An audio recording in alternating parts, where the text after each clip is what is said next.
Hello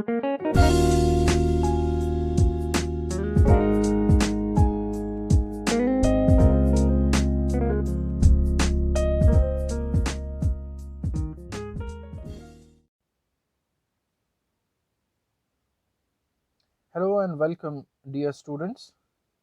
Let us begin with a new chapter, that is Where There Is a Wheel by P. Sainath. You might find the title little acquainted with. Let us know about the title.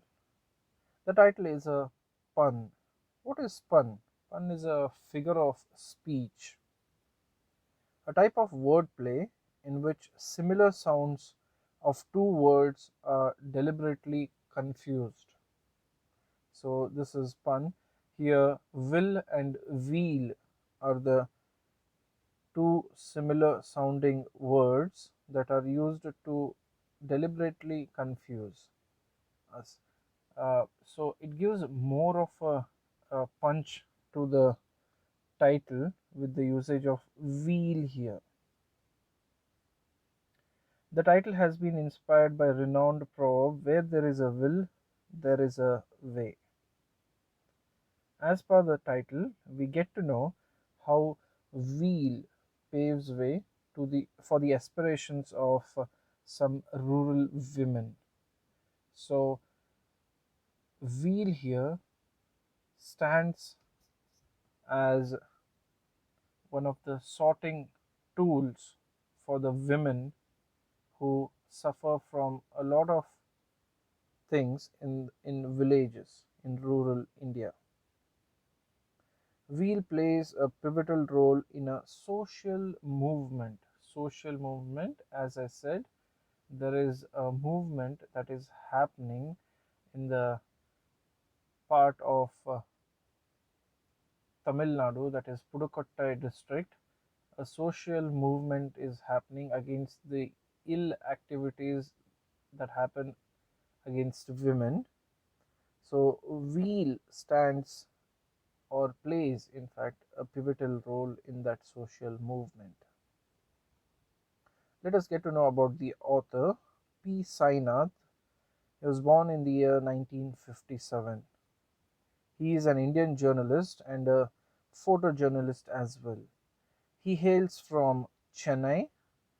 He focuses on social problems, rural affairs, poverty, and aftermaths of globalization in India. He is the rural affairs editor of The Hindu, a regular contributor to The Telegraph in Kolkata. He also writes for the fortnightly Frontline and the daily Business Line in Chennai. This essay is taken from his book Everybody Loves a Good Rot. So, this is all about the author P. Sainath. There's a pre reading activity. Let us get to know problems of women in rural India. What are the problems that the women of rural India undergo? The first and foremost being lack of freedom. The women in rural India undergo this major problem, that is lack of freedom. The next one is lack of mobility. They are not having access to be mobile, that is, mobility is a major concern there. Lack of independence. They are heavily dependent on the opposite gender, be it father, brother, husband, etc. Lack of sanitation is a major issue. Lack of exposure. The women of rural India are not exposed to various means of development. No access to education. The women there are provided with facilities by the government, but The ground reality is they do not get access to education, and this is a major one. They are a victim of gender discrimination. Women are the victims of gender discrimination. Let us get to know the text. The first part of the text is cycling as a social movement.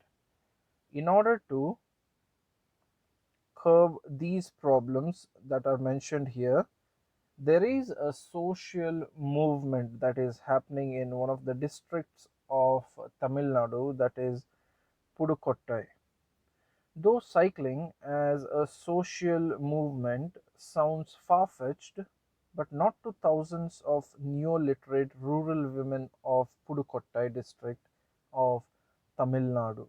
What does this sentence mean?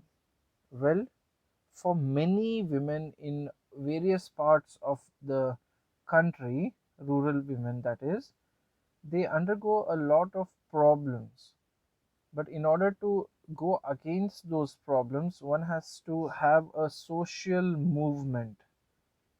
So it is very difficult for the women in various parts of the country.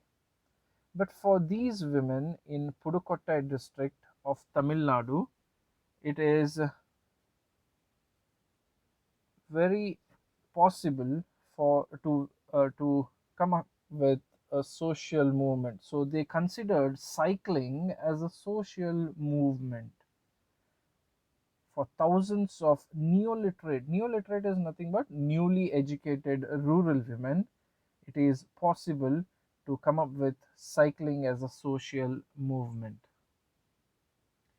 For over 1 lakh women, that is rural women, mostly neoliterates, that is newly educated, bicycling became a symbol of independence, freedom, and mobility. One must understand how cycling has become a major thing in the social movement.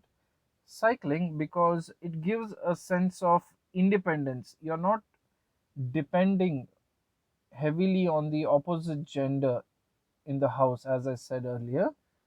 You can be independent. The rural women felt independent as soon as they started learning cycling.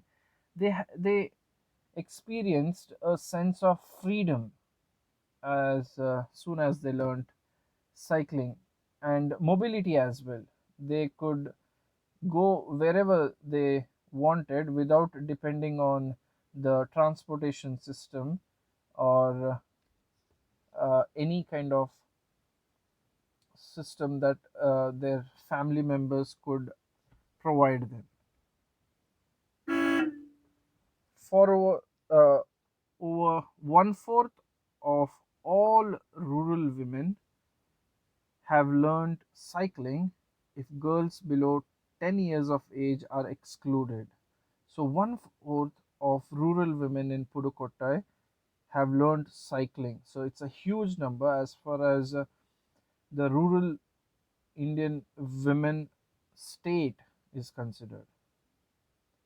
Over 70,000 women took part in public exhibition contests to proudly display their new skills. The new skill is cycling. Still, the desire to learn cycling continues because it's just one fourth, though it's a huge number for rural women in Pudukottai. But as far as the number is concerned, only one fourth of it is done. So, rest of the women have to undergo. So, they desire to learn cycling. Cycle, the next part is cycle, a blessing to women.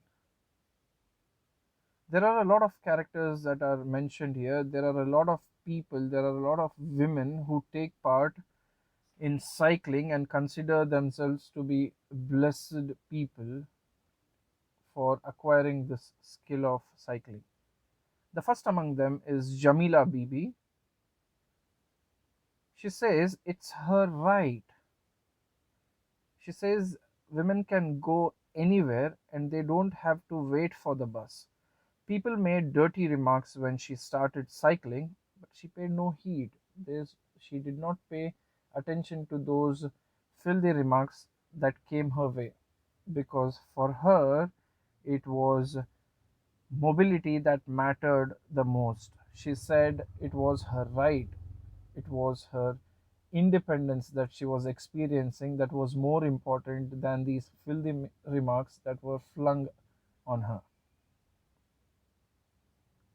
The next one is Fatima, a secondary school teacher who is addicted to cycling. She cannot afford to buy a cycle, so she hires one for half an hour every evening. She finds freedom in cycling and can never give it up. So for Fatima, it's more of freedom. For Jamila Bibi, it was more of independence and mobility. And for Fatima, she's a school teacher, secondary school teacher. She is not financially so strong that she can buy one, but in order to experience the sense of freedom, she hires for half an hour the cycle and then she experiences freedom. The next one is Avakani, a friend of these women too has the same opinion. All three of them have trained scores of young women in the art of cycling. So these are the forerunners as far as teaching or training the other women of Pudukottai how to cycle. There are other participants here who are into cycling: the women agriculture cultural workers, quarry laborers, that is stone cutters, village health nurses, Balwadi and Anganwadi workers, gem cutters, school teachers, gram sevikas, and midday meal workers have all joined the group. So these are the forerunners as far as participating in cycling or learning this new skill is concerned. So for all of these, it's either independence, mobility, or freedom. For these women, these three things matter the most. So they have taken up cycling as social movement. Well, we shall halt at this. We will continue the content, the remaining chapter, in the next session. Thank you, dear students. Have a wonderful day. Stay safe.